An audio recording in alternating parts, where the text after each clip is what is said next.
for Petaluma today, a few hours ago, with a boatload of stuff. No, I don't have any good train jokes, though, but I should.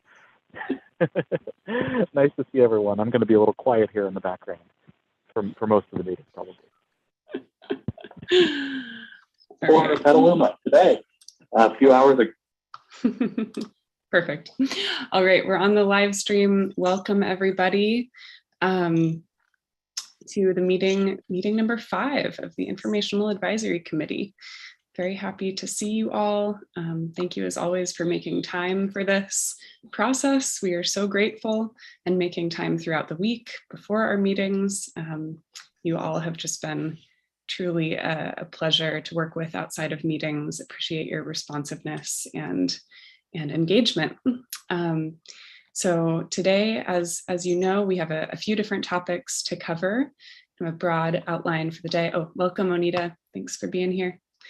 Broad outline for today is after some brief welcome and updates here, we will begin by doing some of the process oversight tasks that we've long teased and talked about. This committee, we'd really love your feedback on what we have planned for the information gathering phase of the panel process, which begins this weekend. Very, very exciting. So we'll present to you a little bit of the project process overview, just kind of the 10,000-foot view, which I also sent out to you by email this morning or this afternoon. No need to have read it yet. And then we have a couple of key questions for you about that process to answer and give us direction on. Then after we've answered those questions, after you've answered those questions, we'll move to one final discussion of our introductory presenters. So Tiffany has been hard at work trying to schedule folks and reaching out to people. So we have an update for you, and then we'll have just one final opportunity to have some discussion and voting changes by the end of today. So we'll go more into that momentarily. And then finally, we'll spend some time hopefully on stakeholder statements. So as you know, those written statements are due to us tomorrow. And we'll have some time to answer any questions, also talk about speaking to the panel this weekend, and hopefully a little bit of quiet writing time for you as well. So that's our agenda. It's a lot to cover as usual, but I think we'll make it through, no problem. And any questions before we dive in here? Okay, wonderful. So I am going to share my screen with the process overview. Just get to the right page here.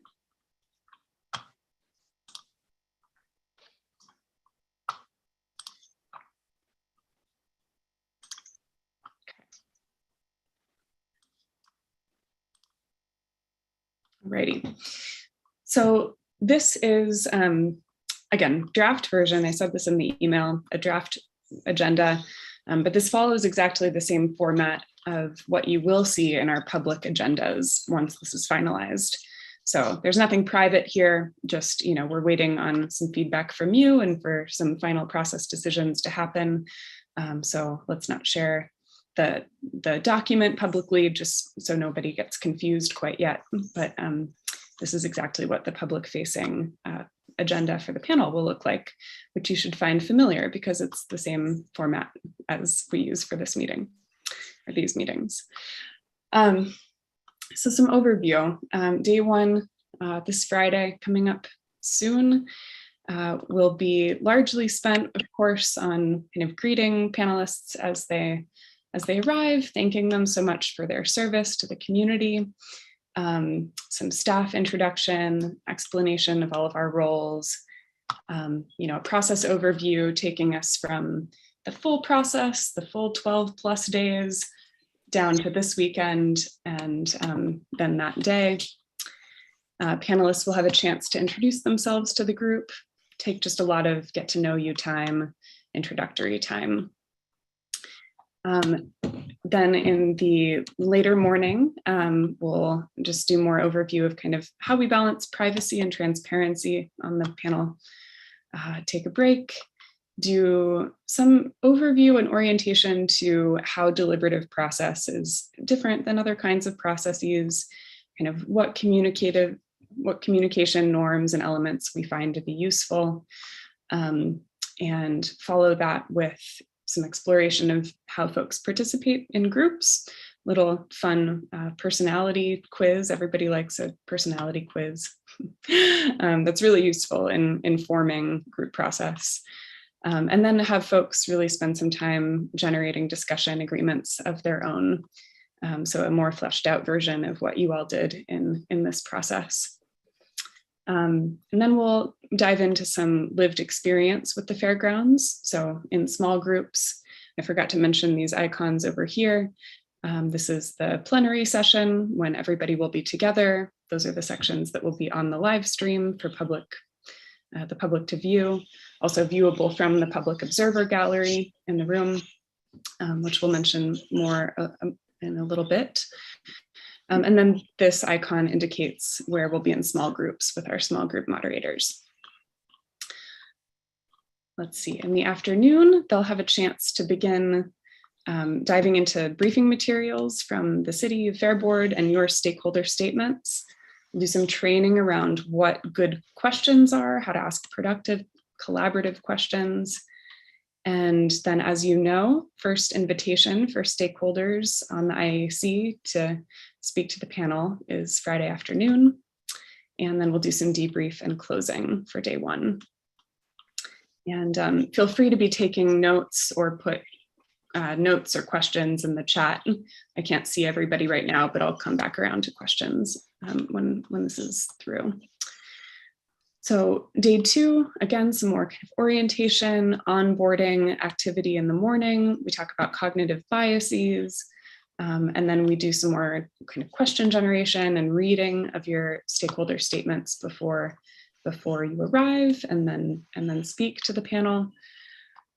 Short break, and then dive back into kind of a combo debrief and exploration of lived experience with the panel. And a couple activities, or really just one activity in two formats, on how power and privilege operates in the group. So this is an incredibly diverse group, and we want to acknowledge that we are operating kind of within a social reality that has inherent dynamics of power and privilege. And Diana, is it all right if I hold your question to the end? Okay, thank you. So after lunch, little icebreaker. Everyone needs a good icebreaker after lunch. And this is when we'll have time for preparation and the first group of presenters that we're scheduling. So this is kind of a key piece that I wanted to highlight at this stage, is that for every, so how we have it broken down here, this is one of our questions to you, is the length of presentation. The max limit that we want to set. How we have it broken down here is there are 4 70-minute blocks for 3 speakers in each. So essentially each presenter would get 10 minutes and then a joint Q&A session after that, and then 10 minutes of buffer. And for each one of those sessions, we try to incorporate some preparation for people to write questions, for people to review the slides that they've been given in printed form, and also some debrief. So to glean lessons learned in small groups. So even though it only looks on paper like there are 4.5 hours for presenters out of this first weekend, really, we have about 10 minutes of speaking time, 10 minutes of Q&A, and 10 minutes of prep and debrief per presenter. And that's really important to the process. So moving on, as I said, some debrief, some personal reflections, and then a small introduction just of what's to come in June of the panelist subcommittees, and it's closing. So on Sunday, really hitting the ground running with an arrival and then diving straight into presenter session that day. They'll have some time to start generating questions the previous afternoon. And then more lived experience exploration in identity-based caucuses here. Presenter group 3, mid-morning. This is really a presenter heavy day, well, at least in our proposal. And then again, debrief, generate questions, back to another group of presenters in the afternoon. And then there's the section that we've been talking about, alluding to, where panelists start to glean high-level learnings and themes that have emerged from the presenters they've heard from so far, and then start to identify gaps. So talking about, who have we yet to hear from, what voices are important that haven't been scheduled to speak to us this weekend. And then that's when they'll receive the menu of options that you were helping to create week by week as we sort through that list and go through a process. Oh my gosh, it's not 400 minutes. Go through a process of selecting the presenters that then we will call for subsequent sessions in June. So that's the overview. Let me see, there might be a couple more things I wanted to mention before going to your question, Diana. Yeah, just one high level kind of comment is that accounting for breaks. So each panelist day is 7.5 hours. Once we take away lunch and the 2 15-minute breaks, which are just essential, each day is about 6 hours. And then, we have an opening and closing activity on either end. So really all of that taken into account, each day we have about 5.5 hours of space for content. And, as we ask for your reflections on kind of the amount of speakers that we have, the time that those speakers get to present, just wanted to flag that, in the general process, we have about 6 hours for presentation related topics. We have about 3 hours for IAC stakeholder related content. We have around 2 or 3 hours for discussing lived experience on the panel. A couple hours for just orientation, getting to know each other. And then around 3 hours of capacity building and specific activities around group process. So let me pause there, and we have a couple specific questions that we'd like to ask for this conversation. But first, I'm very happy to take any clarifying questions or anything that feels urgent now. So I'll go to Diana. I'm not sure it's urgent, but something that occurred to me is that on the first day that we have stakeholder presentations, there's not a prepare for stakeholder statements. Very. I was wondering if someone would notice that. I think it's just an error in really our titles. So there is a section right before that where they have about a half an hour for reading briefing materials, and that'll be including your stakeholder statements will be in that binder. And in our detailed notes, we have specific prompts to make sure they're reading your statements. So Great, thank you. Katie. I'm not sure that this is urgent. Maybe I'll cover it later, but it looks like 3 o'clock or 2:55 from your schedule is the first time that they're going to be listening to speakers. That's really late in the day to have the vital information they need. 2 days in a row, it looks like it's at 3 o'clock, and that's just concerning that, they have to wait all day and then try to listen, listen with all they have left at the end of the day. Is that intentional, or is that, what was the reasoning behind that? Yeah, it might be a couple different things. first of all, thank you for the point. I mean, coming from a teacher, we'll absolutely take that into account with, you are the expert on when people have the most energy. But I think it's a couple of different reasons. So on day one, I mean, it's always the tricky thing about that first day is it's hard to get to content before you've done all those orientation components. And we wanted to make sure that you all had the floor first, kind of, since this is a pre-balanced, curated stakeholder committee, that you're representative of all these various categories. We put the stakeholder statements on the afternoon of Friday and then the morning of Saturday. And then on Saturday, just wanted to break up, that from the subsequent presentations with some more of that onboarding and capacity building stuff. So there's a little bit of a tricky ordering puzzle there, but we'll absolutely take that into account as we finalize things, because you're right, 3 o'clock is always a hard time for energy levels. All right. Wait, can I follow up with a quick question there for Katie? Mm-hmm. And you've got another question. Mm. If you saw anything, because one of our struggles was we really would like to have more content sooner. And so, as Alex mentioned, we've pushed a couple of those kind of like orientation things to day 2 for exactly that reason, to have more content on day 1. Unfortunately, as you say, the content on day 1 ends up in the afternoon. We try to split the stakeholders, the stakeholder statements for the afternoon that day and the morning the next day to hopefully get a little balance there, but who knows? I don't know, anything, if or maybe this is just an open question, if you see things earlier in the day on day 1 that you feel like might be candidates for shifting later, let us know. Definitely sympathetic.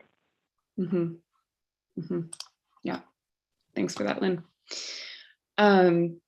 Fantastic, and that goes for everything on that plan. Feel free if you have thoughts after this meeting. We'll be finalizing things in the next day or 2, but feel free to send them our way. Okay, well, I wonder, I'd like to kind of focus, or the things that would be really, really helpful for us to talk about with you all, and that we really want you all to have the final decision over, are kind of two buckets of decisions. The first is the number of presenter slots we have available for the first weekend. And that coincides pretty directly, or correlates directly, with the amount of time that each presenter can speak. So there are some constraints around the kind of total time we can allocate for presenters. But there's very much wiggle room, within that, of how many people versus how much time each of them have. So to frame this conversation, and hopefully just to make it a little bit easier to track everybody's preferences and thoughts, we've come up with a couple of different options for you. Feel free to suggest other things, but hopefully these kind of are enough of a range that that it will guide this decision and make our conversation a little easier. So the first option is, and I'll put these in the chat as well, that each presenter gets 10 minutes to speak. And in that case, we have time for about 12 presenters. So this is kind of what we've been proposing. It's kind of a nice balance in our experience. And remember, there will be additional presenter slots on June 4th, probably just a couple, and then some on June 17th as well. The second option is for presenters to have 7.5 minutes each. And I should say, we do strongly recommend that the amount of time presenters get to speak is matched by the time that the panel gets to lead Q&A with them. So in the 10 minutes, be 10 minutes for presenters, 10 minutes for Q&A, and option 2, 7.5 minutes for presentations and 7.5 minutes for Q&A. And in that case, we could fit in up to 16 presenters this first weekend. So we've heard that a couple of you were concerned about the number of presenters. and want to respond to that, and we'll invite some discussion on this question or anything surrounding this question. I'll open the floor.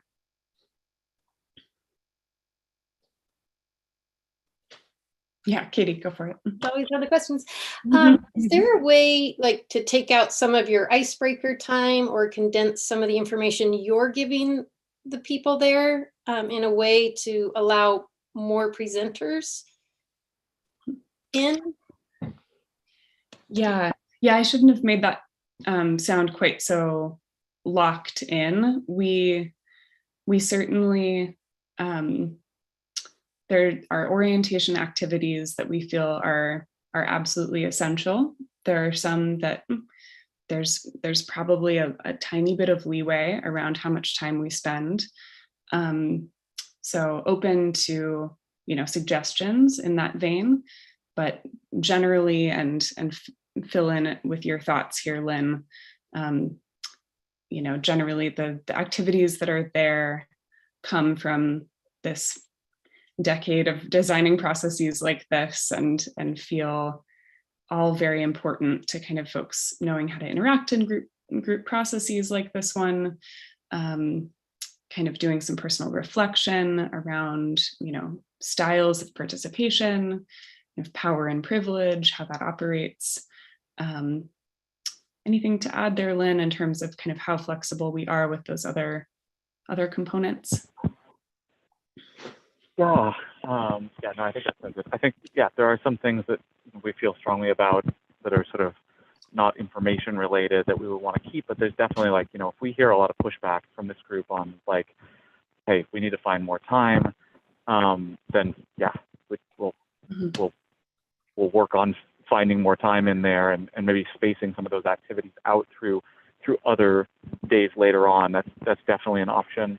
But it's for particularly such a big process as this, having some sort of ramping up to it and some ability for folks to deal with non-content things in small groups, we think is important, to have some time to get to know each other, to talk about some of this sort of process stuff, help to build some cohesion before sort of everybody's sort of on the ground with the content. Hear the conductor coming by. No worries. Thanks for that. Okay, let's go to, I see Anne, Kim, and then Alana. So Anne. Just a couple of clarifying questions. At various times, you've mentioned that we as IAC members will be making oral statements, and then there are the presentations, which are the people we've been proposing names for. And then you've also mentioned that various people from both the city and I believe the fairgrounds per se would be presenting. So are we talking about 12 combining all three of those groups, or are those three separate groups? Thank you. Yeah, when I say introductory presenters, I'm only talking about that middle group that you just mentioned. So one thing you all could decide is that you don't want to deliver stakeholder statements, perhaps, or want to make those shorter and give more time for these introductory presenters that you've nominated and prioritized. That's 100% on the table, but would need to be kind of a group decision. The City and Fair Board will speak in the June session as decision makers. So really to inform the panel about how their recommendations will be used. So that feels like an important part of the process to ensure some impact that definitely don't want to change. And sorry, just to follow up, and in this set of assumptions, how much time are we as IAC members being given for each of us? In other words, how much flex is there in that part of the equation? Yeah, so currently we have, we've allocated 5 minutes for each of you to speak, and then the same kind of format of a joint Q&A session. Yeah. And I'm forgetting off the top of my head how long that Q&A is. I wonder if you could look for that, Lynn. Kim.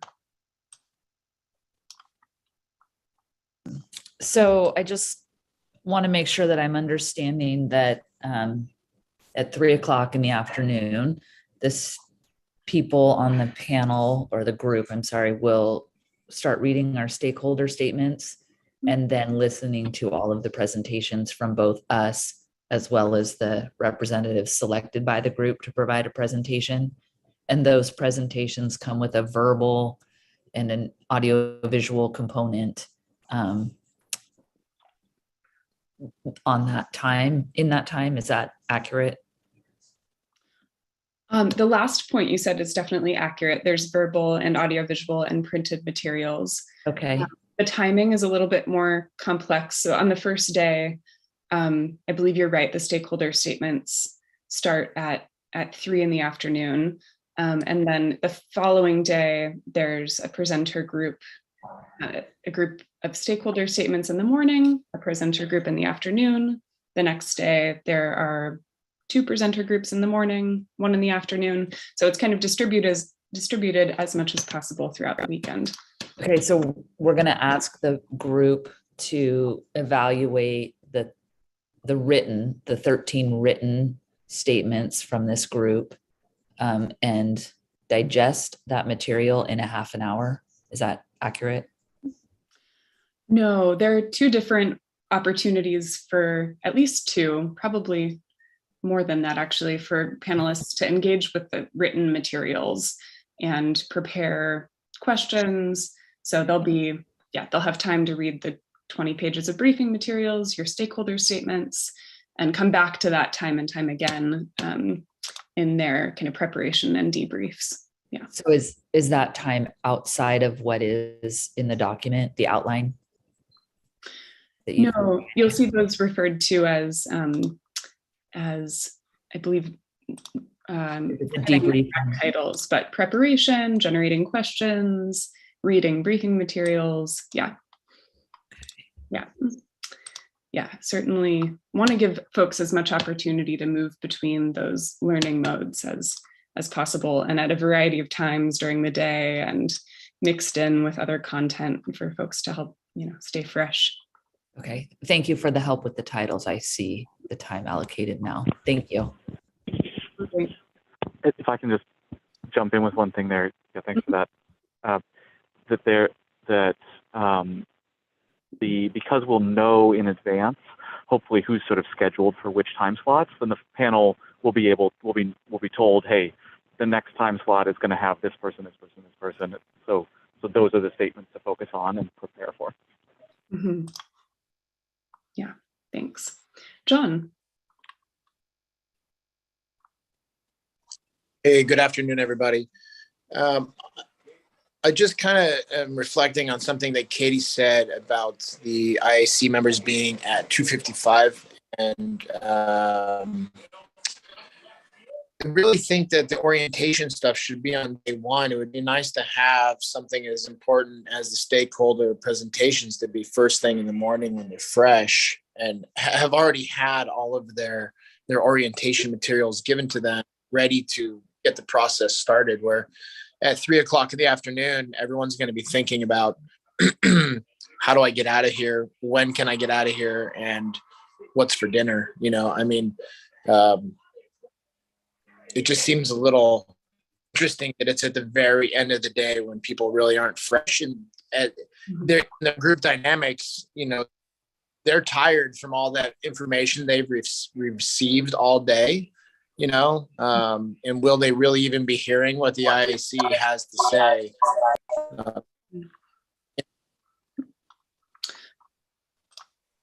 That's all I have. Okay. Yeah, thanks for those comments. We'll certainly look back at that and see if we can move a couple things around. And yeah, something has to happen at 3, but and the other half of the stakeholder statements are in the morning on Saturday, but we'll see what we can do about that first batch. And if I could, we'll go to Alana and Onita and just request that very open to these general comments, and would also really appreciate hearing from folks around this question of number of presenters. So let's go to Alana. I just wanted to speak to, I think, the importance of having those specific orientation questions, those deep orientation questions at the beginning of the day before we're listening to presenters. I think it frames how folks are going to hear the presenters and maybe what they're going to be looking for from presenters. Some of the things you go over are like who's missing from this conversation, kind of what lens are the presenters coming from. So I think it's really important that framing happens before they hear any of the panelists so that they're hearing them correctly. Maybe they have never been in a space like this before. So I think I want to speak to, I like how it's framed right now. So, thank you. Yeah. Thanks, Alana. Yeah. And I'll just add very briefly that part of that design is to really get folks in a space where they're open to listening. And being open-minded to all of you who come to speak. A huge part of that orientation material is encouraging folks to keep an open mind and, suspend their judgment until later on in the process. So that might also be an important note to mention here. Okay, let's go to Onita. I guess I'm just a little bit confused about the statements you're wanting us to make to the panel. Because they haven't heard any information, I don't know that we should be giving them our viewpoints on what should happen or go on at the fair grounds or any of that when we haven't even started the presenters. So am I reading, what are you wanting from us when you want us to create this statement? Yeah, fantastic question. I know we've been back and forth over email. Would you mind if we held that to the point in today's agenda when we're talking about stakeholder statements? Or does that feel like a question that needs to be? Okay, perfect. We'll come back to that 100%. Thank you. Okay, Marion. My comment is specifically regarding the number of speakers. And I guess from my perspective, the more different viewpoints the panel gets, the better decision they'll make. So if in order to have 16 speakers, we have to cut the time for individual speakers down to 7.5 minutes, I think, or 7 minutes, I'm personally all in favor of that. Great, thanks for that, Marion. And I'll just invite folks as well to put, if you don't want to come off mute to answer that question, would also just appreciate hearing from more people, ideally everybody on the committee. So please feel free to drop in chat your response to that question so we can start to get a poll. All right, let's go to Jerry. Hi, thank you. So am I seeing this correctly on day one? As others said, at 2:55, the stakeholders presentation. But on day two, stakeholder presentations at 10:05, but that's preceded with a 30-minute prepare for stakeholder statement. So on Friday, stakeholders just at 3 p.m, step in and speak. But on Saturday, there's a 30-minute prep time prior to stakeholder speaking. Is that correct? That's what I'm reading. So yeah, that was the Kim's question as well. There's just a little bit of confusion in the title there. So they have time to read. They have a half an hour for reading briefing materials before the first batch of stakeholder statements. And included in that will be a specific direction to read the stakeholder statements for group one. Yeah, so with those times, will that move the time back another half hour instead of 2:55 to 3:25? No, that's already accounted for in that activity. Let me just find it here.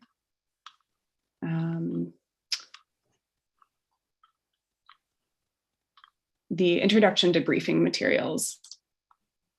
They'll also be reading stakeholder statements. They'll have just one giant binder with lots of information, but have specific direction to prepare. Yeah, thanks. Ingrid.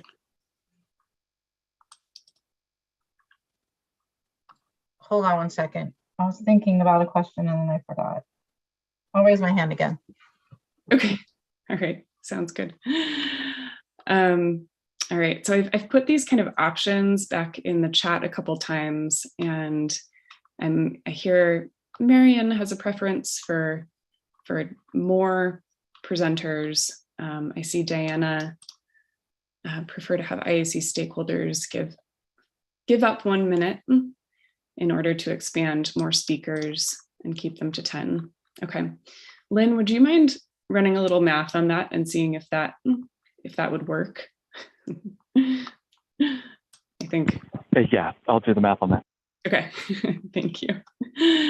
All right, Anne is agreeing with that. Expand to more presenters and keep them 10 minutes, but take some time away from stakeholders. All right. Sounds like Alana is also on board with that.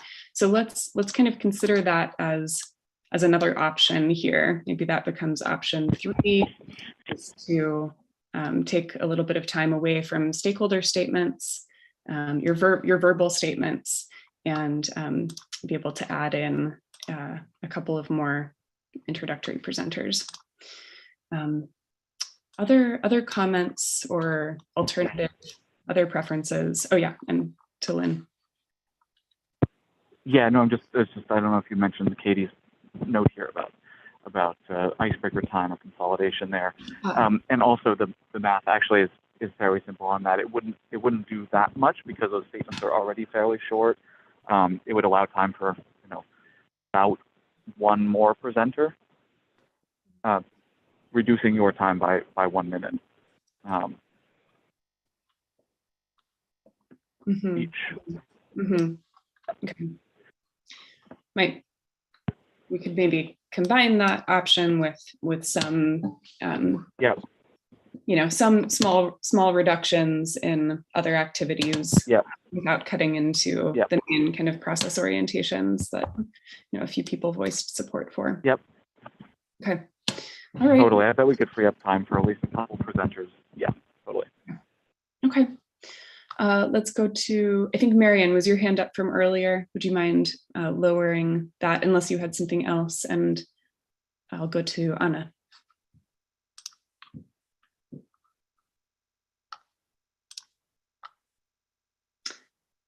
Oh, Anna. And you are, sorry. There we go. No, I was thinking, in this case, can it be like in the city meeting? Somebody gives the time for another person, I'm not sure if I understood that. Sorry, would you mind repeating? I said, in this case, can it be like in the city meeting? Somebody gives up their time, give it to another person, add it for another presenter. Because I think it's, to me, more important that the presenters have enough time. If I'm going to give my statement, they already have my opinion or how I feel. Yeah, I think that actually dovetails with something that's just appeared in the chat. Oh, sorry. Just dovetails with something that just appeared in the chat around. Well, Katie asked this question. Diana also asked a question about this, I think, at one point, about how many IAC members want to present verbally. So perhaps we could set a rule where if folks want to give up their 5-minute time, or now 4-minute time, that would be repurposed to bring additional presenters. Adding to the proposals here. Yeah. No, I think that feels like another helpful layer on the proposal that's emerging. Kind of take a little bit of time, statements, a little bit of time from some other activities, and I know that about 8 of you, I believe, have yet to respond to the form around speaking. So I am curious if more of you would like to kind of give that time to someone else. So, Kim. just a comment really that when the invitations to be on the advisory committee went out and I responded with the Google form, I understood part of my role and most of my role really to be to get folks in front of the group that had perspectives similar, but perhaps different than mine in some ways.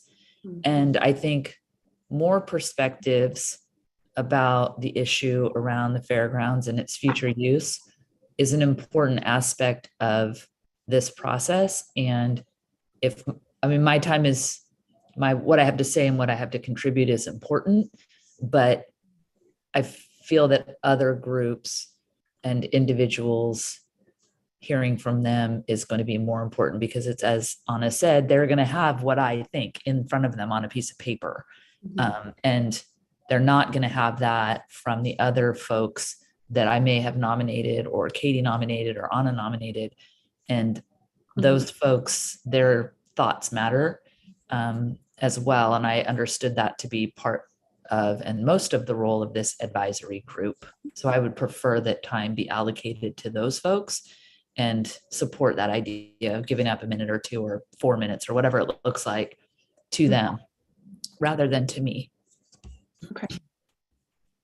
Well, it's seeming like there might be a lot of agreement just based on how many nods I see and comments in the chat. So I wonder, I was going to leave this to maybe just a piecemeal decision based on individuals, declining to speak to the panel. But I wonder, and Lynn, feel free to step in if you have other process suggestions for right now. But let's just take a straw poll of how many of you would be comfortable and in support of the IAC members not giving verbal statements and instead reallocating that time to introductory presenters. And feel free to raise your hand or put up a thumbs up icon. Actually, sorry, but instead of raising your hand to ask a question, if we could do an emoji just so I can differentiate. I actually have a question about that before I vote. Oh, okay. Just because I'm representing the city, and I feel like as a stakeholder, we have a slightly different role when presenting stakeholder statements. And so I don't want to weigh in if it's like, I feel like we're submitting a certain amount on paper and I'm not really sure the nature of our presentation yet. So I'm trying to decide if it makes sense for me to vote or if I'll let the committee decide. I see. Yeah, I think I hear you. The city is kind of in the role of stakeholder and decision-making body. So this won't touch the city's role as a presenter in June around the decision-making context. So please vote as a member of this committee and, do what you think is right. And then, Anne, Jerry, are those questions or votes? Okay. All right, let's go there. And then if everyone could actually pause before leaving thumbs up, because then it'll get hard to count. Let's pause for a moment for a couple more clarifying questions, and then we'll try to move on to a vote and then bring this discussion to a close, because I know we're well over time. Anne. So I just wanted to offer a comment before the vote, which is that I see a reason to have the IAC members orally present as well as having written statements, because of what you mentioned earlier of different learning modes, different ways that people take in information. So even though there's some redundancy, I actually think there's value in having both. But I'm totally in support of giving up time. I don't think I need 5 minutes to reiterate what I've said in 150 words. I think 3 minutes is ample. Thanks. All right. Okay. Jerry. Thank you. Yeah, I would agree with much of what Anne said. And if you're entertaining the idea of cutting the speaking time, then perhaps you could account for that by extending the word limit to, I don't know, 200 or 300 instead of 150. But I think Anne's point of people have different learning methods. I think people would be more apt to skip over written material than they would be to when they're listening to something. Anyway, those are my comments. Thank you. Okay. All right. Sounds good. Well, then let me, sounds like maybe there's less kind of consensus for that proposal than I thought there maybe was. So let's go back to, and again, Lynn, hop in, to a proposal to shorten stakeholder statements, verbal statements. I also hear your comment about the word count. We'll get to that in a moment. Okay, so the proposal is to shorten your verbal statements and pull time from a couple of other activities to make time for, let's say, probably 2 to 3 more presenter slots. Does that sound accurate, Lynn? Okay. So let's do a straw poll on that. If you're in support of that kind of hybrid proposal, but still keeping presentations at 10 minutes, then give a thumbs up or raise your hand, and I'll ask Tiffany and Lynn to help me monitor here. Okay. Great.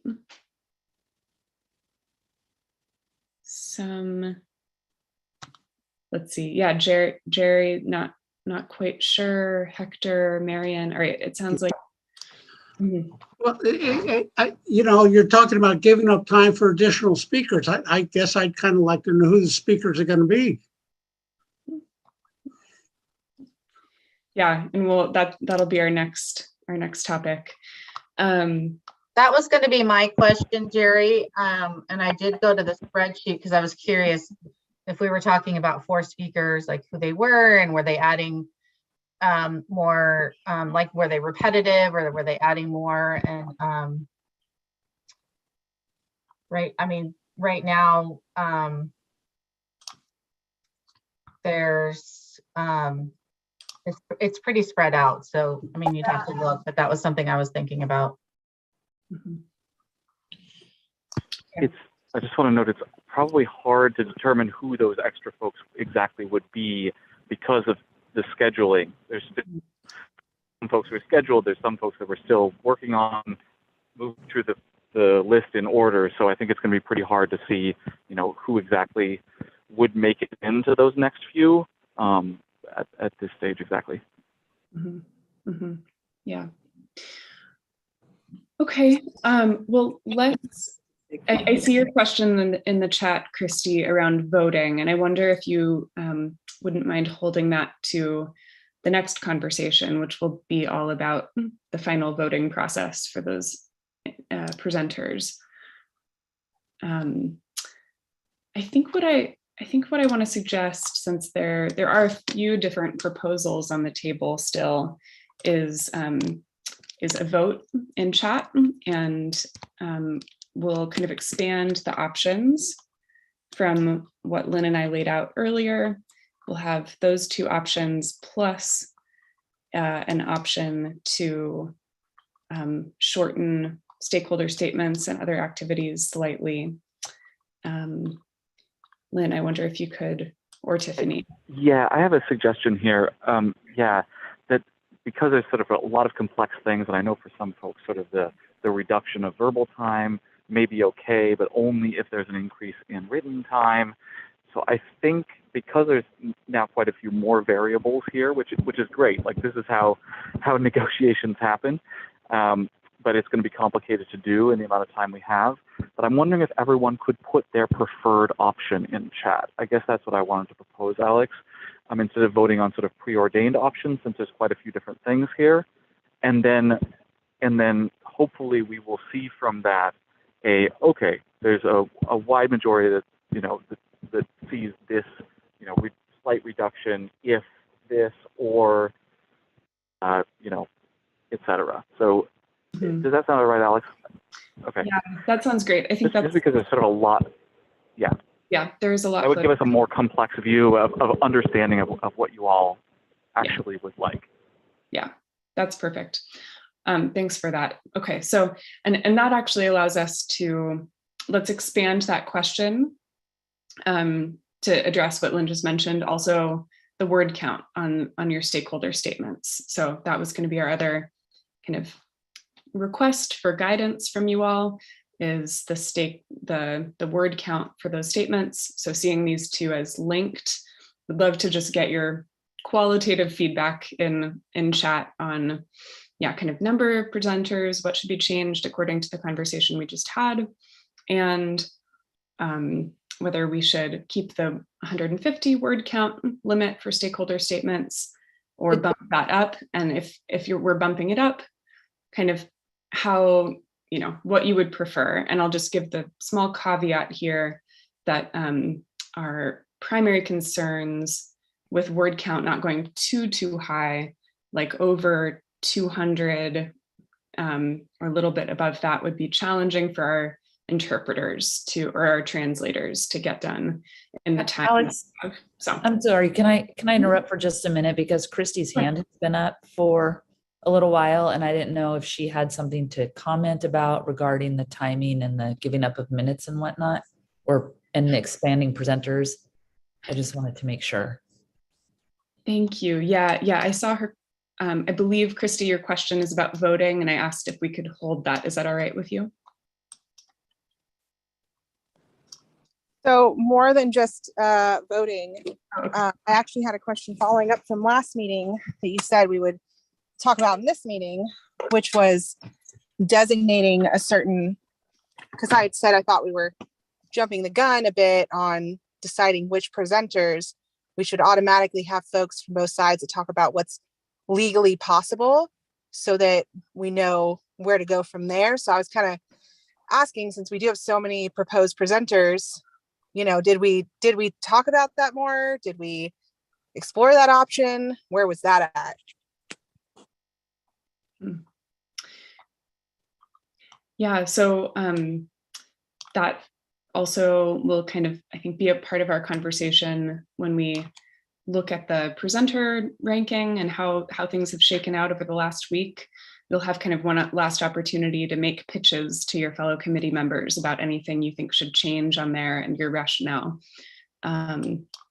So we won't be kind of the arbiters of that conversation, as we haven't been previously, or any of that content that makes it up to the top. But yeah, certainly conversation will happen in just a few. Okay, yeah, because I wasn't talking about presenters that are voted on. I guess what I'm talking about is if we're talking about reallocating time, maybe there should be a whole separate group of people that aren't voted on presenters. They aren't the IAC. They're just, a given, a legal team. There should maybe just be a group this is legal. So one day you're going to meet with, CAL FIRE, City PD, a city lawyer, state lawyer, that group presents as one, rather than that being folks that need voted on. That way we can really focus in that voted on group to be more exploratory, speakers.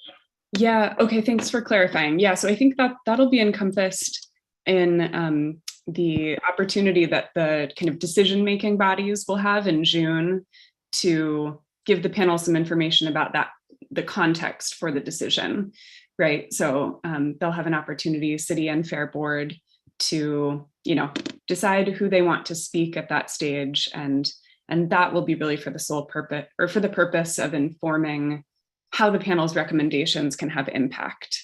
Yeah, so thank you for that. Does that help?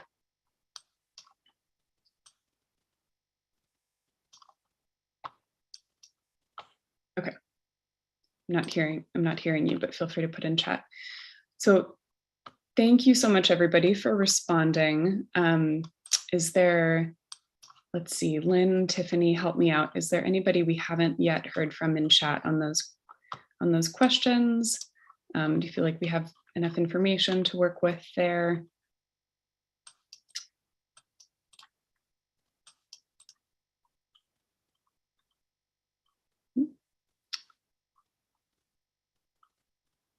I think we've got most folks counting still, but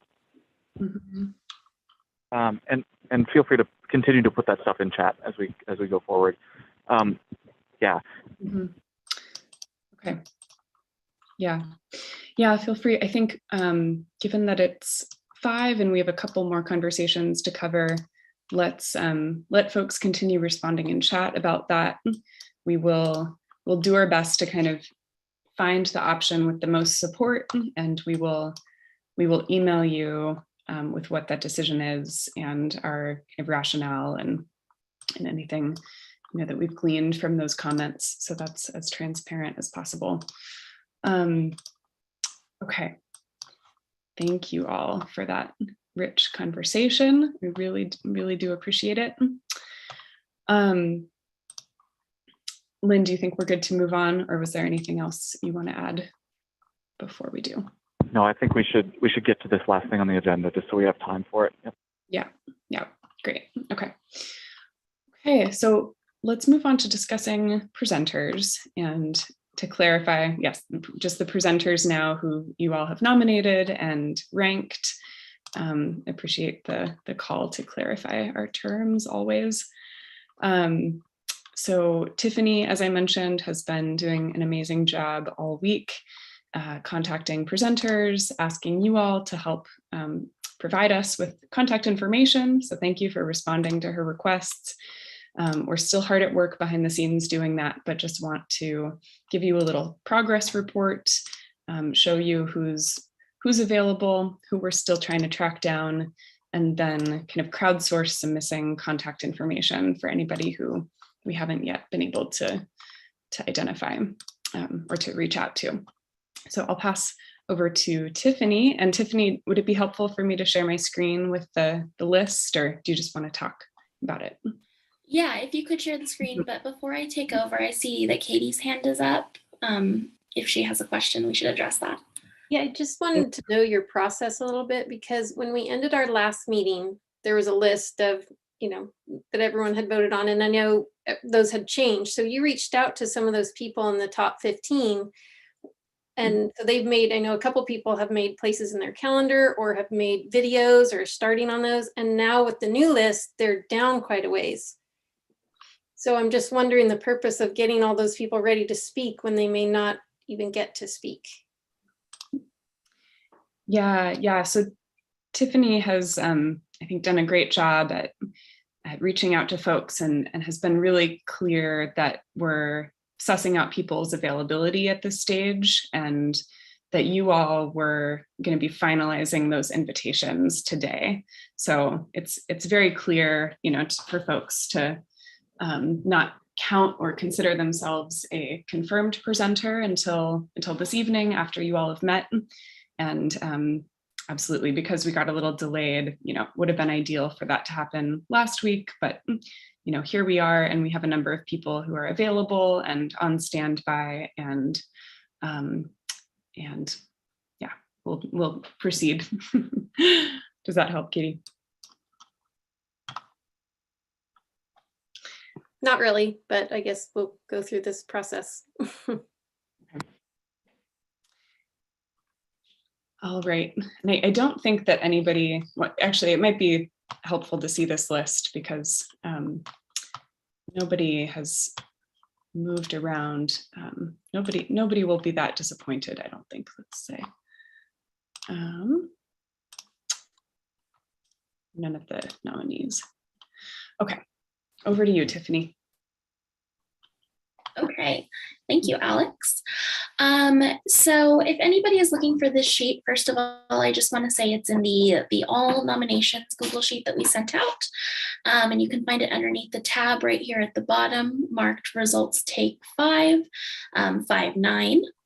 And it looks like Alex is going to be sending the link in the chat in case anyone needs it. So in this specific sheet too, I was able to put in a little bit more information about who we've been contacting, who we have contact information for, that kind of thing. So the initial purpose of this is to figure out who is even available to speak this upcoming weekend.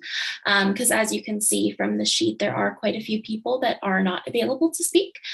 So we want to make sure that we clarify that before we set any hard schedule for the weekend, of course.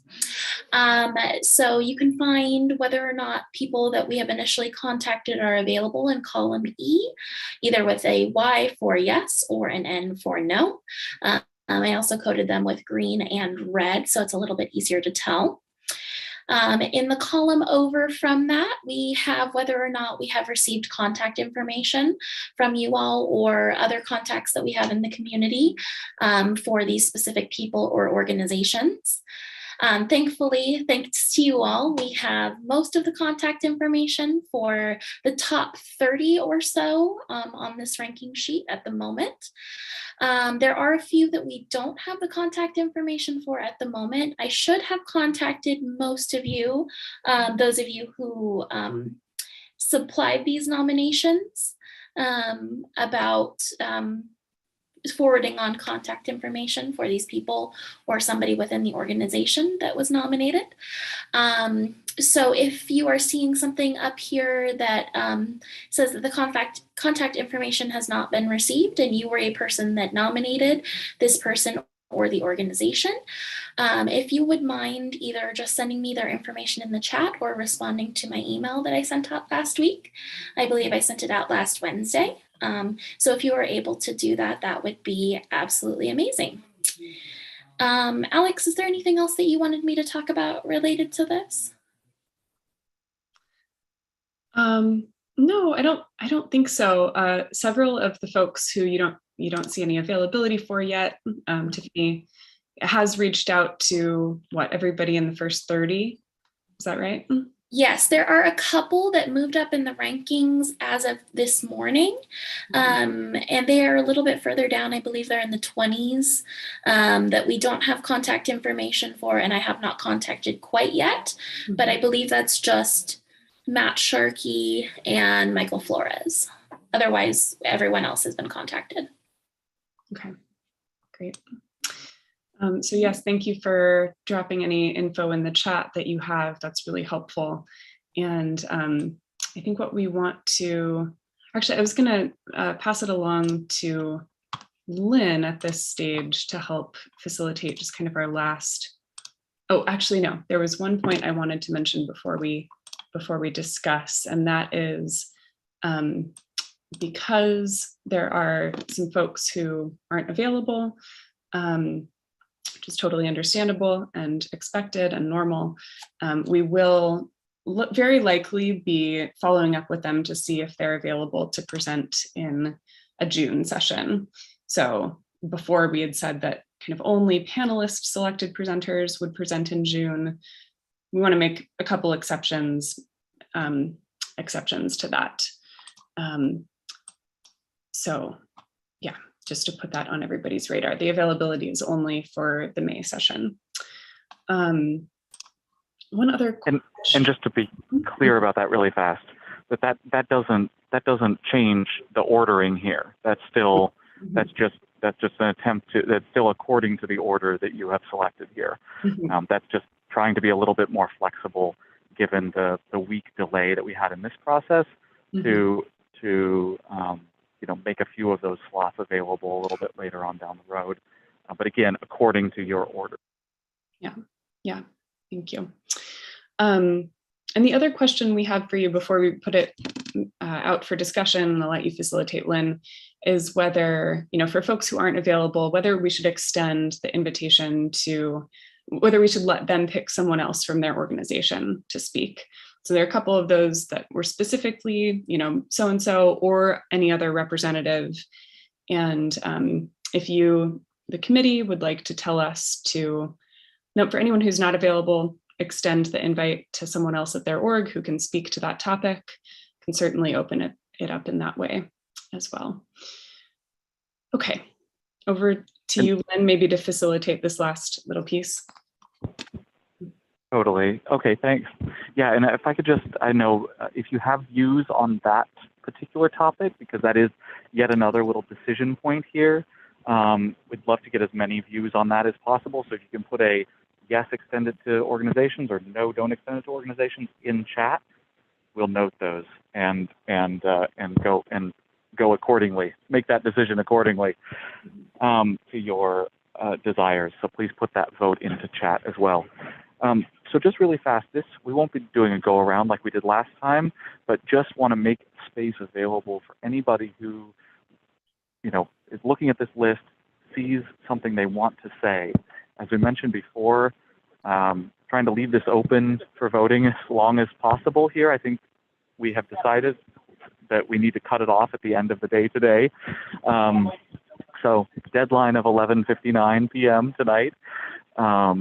Feel free to continue to adjust your votes as you have for the last week if you would like. And does anyone have things that you would like to say to your fellow committee members as far as moving folks up or down that list? I think we've heard in just a preface, and I know this relates, I think, to something you said a moment ago, Katie, was that we always hear sort of proposals, or sorry, no, it was Christy, I'm sorry, about sort of a proposed slate of certain expertise. We get really hesitant about anything like that. Alex mentioned that can come as part of the decision maker statements later on. That's another opportunity. And of course, the panel can select. There's also, anyway, there's the whole rest of the process where some expertise will hopefully come in. Well, not hopefully, we'll have an opportunity to come in like that. But we really don't want to touch, sort of create, some a group of folks like that. So this is your chance. Please put your hand up if you'd like to make statements to your fellow panelists or fellow committee members about who should rise up or down that list. And I see, just one more note. Diana mentioned something that's really important. You'll notice there are a bunch of ties in there. Ties will be broken by random chance. Okay, Kim. Thank you. So I noticed in the current ranking, there are no current tenants or neighbors of the fairgrounds listed. And early in this process, I mentioned to the Healthy Democracy folks that transparency is important and that the people using the fairgrounds as tenants and as stakeholders, longtime stakeholders in that property, need to be informed and included in this process. At this time, it does not appear that that is the case based on how we've voted. And it feels like a foregone conclusion that they don't matter. That will be a takeaway for many of the people and organizations currently involved at the fairgrounds. So as we continue to move around some of our choices in our voting, I would encourage folks to remember that for many, this means potentially the end of their livelihood, and the way and families will be affected if the voices of the tenants, particularly the schools on the fairgrounds, are not heard by this group or by the panel that comes together, the city and the fairgrounds folks.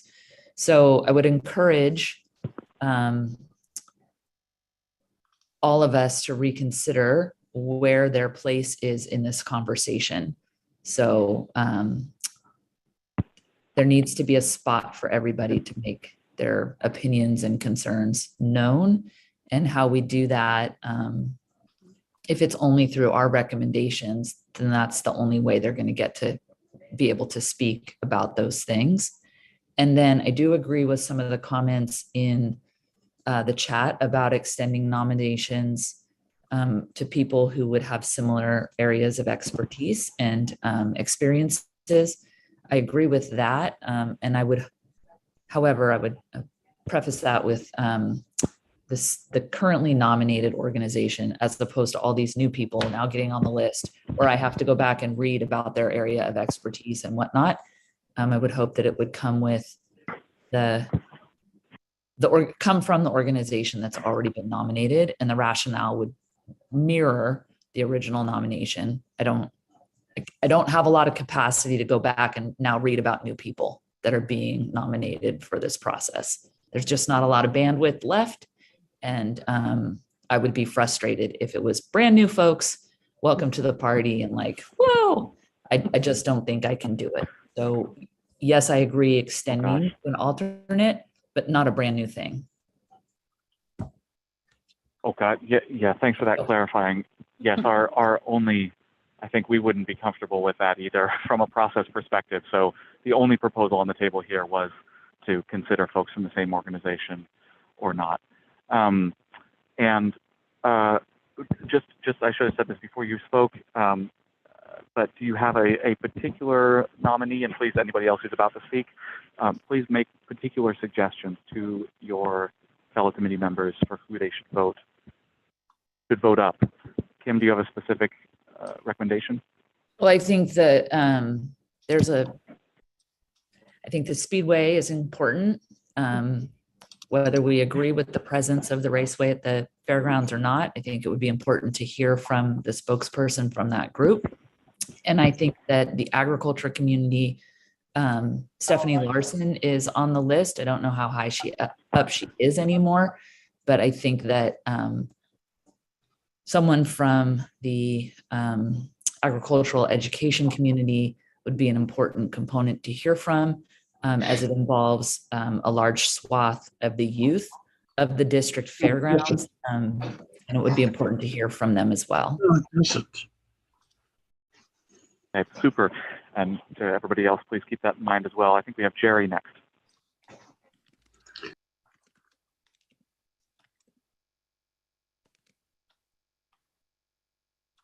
Sorry, Jerry, I think you're on mute. And I did that. I am. Thank you. One of the speakers that I had nominated is up there. He's going to be leaving town on the 15th. I had mentioned this to Tiffany. I was under the impression that the 14th would be available for, or the 13th rather. No, I guess the 14th. Okay, so I've got my dates mixed up. The 14th is Saturday and he'll still be available. Okay, good. What I would like to see is one of the architects on here is marked as unavailable, and perhaps there's a similar architect. I think Ann could speak to this better than I, but we can move that up too. I'd like to see the alternative ideas represent stronger representation for that. I agree with Kim that the tenants I don't see are not the tenants, the neighbors are not on this list. And I think that the neighbors should be on. So I would suggest moving Matt McGuire farther up on the list. He's certainly a capable speaker and would do well to address the panel. As far as the tenants, I think they're represented quite well by the ag representative that we have on here, and will be represented with the decision makers, as you call them, with the city and the fair board. So, I have my own opinion about some of the nominees. I think there's opportunities here to consolidate. Kelly Smith and Dan are speaking of the same topic. So consolidating there would also open up an opportunity for someone farther down or a different perspective to move up. So I would suggest that we look for opportunities to consolidate similar speakers. Thank you. Okay, hearing that, and we discussed this just before the call. Tiffany and Alex, you can look and see who nominated that consolidation proposal. Let's go to Katie in the meantime. Well, I don't want to echo everyone else's comments to save some time, but I do feel like the tenants, Live Oak School, it was interesting to have a conversation with them. They feel like being in the hub of Petaluma, they have all these wonderful ideas of expanding and inclusion and adapting to all these new learning environments that is amazing to me, and they don't have anyone to share that with because they don't know the future of the fair and what their role is. And so I think hearing from tenants, they don't have anything to do with the agricultural community. They have to do with the school and kids and accessibility. It's amazing what they have planned if they're able to stay on the fairgrounds. And I just think hearing from the tenants who use the land that's there would be very important. And also somebody from like Western Fairs or Department of Food and Ag with the fairs and expositions. We're not the first fairgrounds to come across this. We're not there's so many people out there who have experienced this and have worked with the community and found the resources they need and involved everyone in the community. I think that's really very important to hear from them, to see what they have done. And then as far as the ag education, if I did nominate Jake Dunn, I think he would be a great speaker and could give that insight to bridge the education component with the ag. But again, the tenants don't just have anything to do with agriculture. They have to do with, being that hub of Petaluma and right in the city, and using the fairgrounds to support all learners.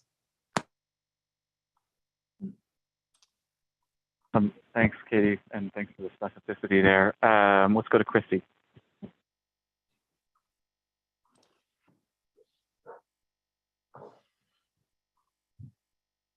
Christy, are you there?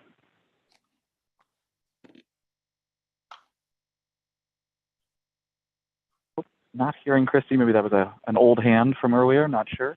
Any other comments from the group here? Things that you want to say? There's some stuff happening in chat, so I encourage you to look at that. And we have about 10 minutes left here, so not seeing any other hands going up. We have one more from Diana. Let's take that as the last one, I guess, and then I'll turn it back over to you, Alex, for a few final things. Diana?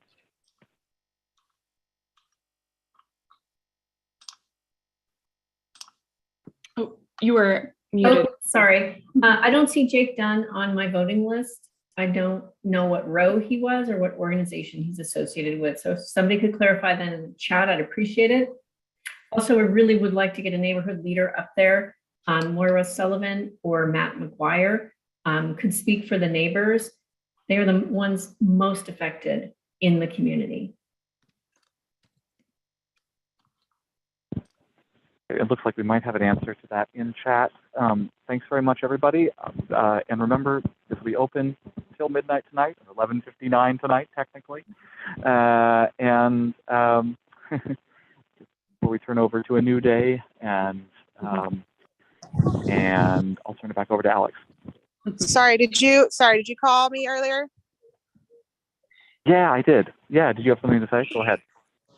Yeah, I mean, I just echoing again what other people have said. It's something I've been trying to say is like, we really need to make sure we're involving the people who are currently involved in this situation.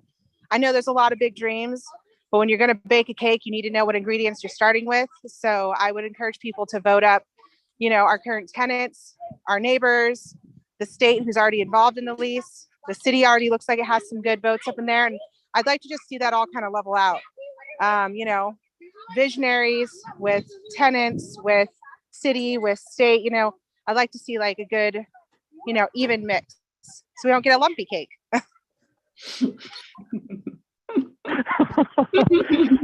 Appreciate that.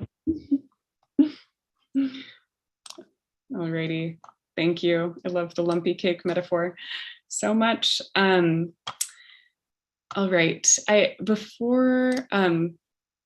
well, no, actually we should close out here and just touch on stakeholder statements. So we will be scouring the chat for all of your recommendations and following up with folks.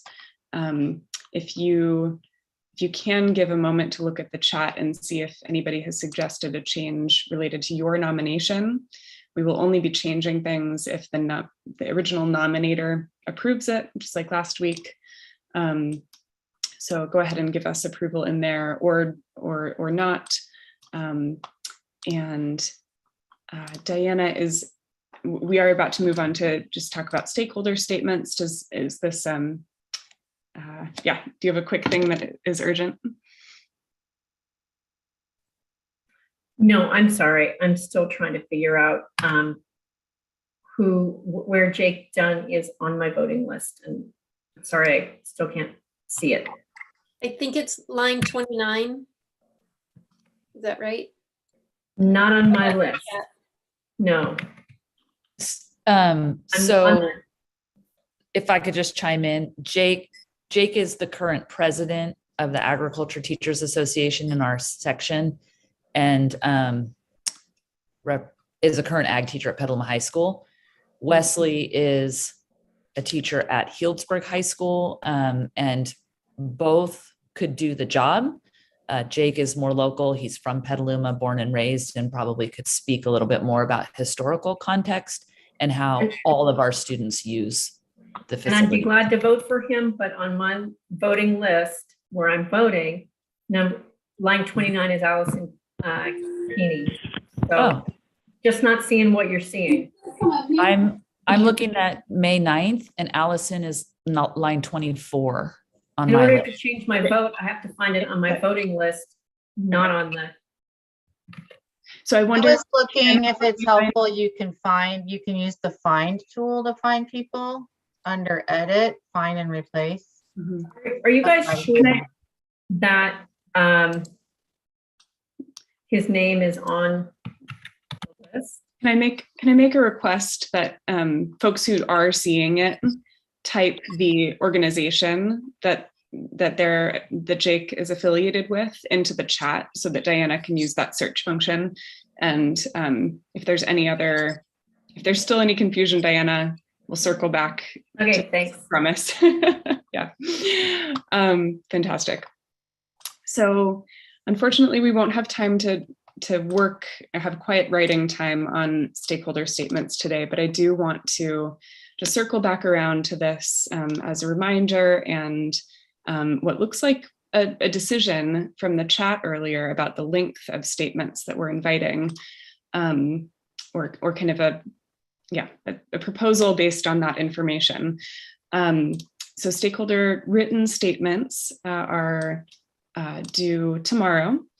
And that deadline is just to ensure that we can get them turned over through our translators, because we do have a couple of panelists who speak Spanish exclusively. So thank you so much for your attention to that. Let's say end of day tomorrow. So same 11:59 p.m. deadline. And but please don't, pull an all-nighter because of us. And stakeholder statements, again, the purpose here is just to introduce your perspective to the panel. So this will be included in the welcome binder. Anita, I think this gets back to your question earlier. Along with all the other briefing documents, they'll be able to hear from your perspective, your stakeholder categories perspective, kind of what's important about the past, present, future of the fairgrounds. How do you think about the topic? So this is very open-ended. Kind of introduce what you'd like to introduce to the panel, and then you'll have time to expand on it verbally. And from just taking a glance at folks' comments in the chat, I think what I'm going to propose to the committee in terms of word count is definitely increasing it. There was a lot of comments for 200, 250, maybe a little bit longer for larger stakeholder categories. I think I'd like to make a strong request for folks to keep their statement to 200 words. And if you need to go a few words over that, that's challenging, can kind of put an absolute cap at 250. But if you can keep it shorter, just our translators will really appreciate that. They've got a lot of information coming through. So I guess give me maybe a thumbs up if that works for you. And all right, perfect. I think that's at least half. We'll do, kind of, since this is already a change, do majority. I think that was more than the majority, but thumbs I saw up all at once. And we're right at time. Happy to stay on, as always, for more questions. And first, actually, no, yeah, we'll stay on for more questions. I think that's where we'll close it out for everybody. Send me and Tiffany and Lynn your stakeholder statements. If you have any other questions about those in the next day, please feel free to reach out. We'll hang back to be with you, Elena, and everybody else. Thank you. Thank you so much for your participation today. Lynn, Tiffany, any final words before we let some folks leave? Okay. No, that's great. Thanks, everyone. Appreciate Thank you. all your hard work. All right, Alana. I guess a quick question, something that's coming up for me is I placed a vote for an organization and not necessarily a person. And now it's almost like that person is moving up and possibly the organization isn't being represented. So I'm just wondering how to look at that. I could give you the specifics if it makes it easier. Yeah, why don't, I'll just turn off, this sounds like a question that we can, that's just more detailed. So let me turn off the live stream. Just for folks watching in. Does that make sense, Lynn? Nope. Actually, I guess, no, plenty of people